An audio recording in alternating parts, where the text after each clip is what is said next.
আজ আমরা কথা বলবো থামা মুভি নিয়ে। এই মুভিটি তৈরি করতে নাকি অনেক কোটি টাকা খরচ হয়েছে। যাই হোক, এখন আসি এই মুভিটির মূল কাহিনী নিয়ে। মুভির শুরুতে মুভির নায়ক এবং তার দুই বন্ধু মিলে জঙ্গলে ঘুরতে যায়। তখনই সে গাছের সৌন্দর্য এবং প্রকৃতি দেখে ছবি তোলে। তখনই একটা ভালুক তাকে দেখতে পায়। ভালুকটি তাকে তাড়া করতে থাকে। সে দৌড়াতে দৌড়াতে পৌঁছে যায় বেতালদের রাজ্যে। তারপর মুভিটির নায়িকা তাকে বাঁচায়, কিন্তু সেই নায়িকাটি ছিল একটা বেতাল। আর মুভিটির যে ভিলেন থামা, তাকে বন্দি করে রাখা হয়, কারণ বেতালরা সবাই প্রতিজ্ঞা করেছিল যে তারা মানুষের রক্ত খাবে না।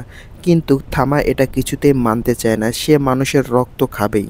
তারপর থামাকে একটা গুহার মধ্যে বন্দি করে রাখা হয়। তারপর থামা বলে যদি কেউ কোনোদিনও মানুষের রক্ত খায় তাহলে তাকে গুহা থেকে মুক্তি করে দেওয়া হবে।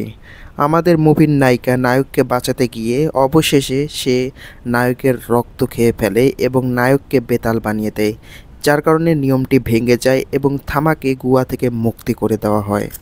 এরপর থেকে শুরু হয় আসল কাহিনী। আপনারা মুভিটা দেখলে আই হোপ ক্লিয়ার বুঝতে পারবেন। সো মুভির মধ্যে অনেক ইন্টারেস্টিং একটা বিষয় আছে। সো ফুল মুভিটি যদি আমি একবারে বলে দিই তাহলে আপনারা দেখে তেমন একটা ফিল পাবেন না। সো আপনারা মুভিটি দেখলে আই হোপ অল ক্লিয়ার হয়ে যাবে। সো আজকের ভিডিওটি এই পর্যন্তই, দেখা হবে নেক্সট কোনো ভিডিওয়।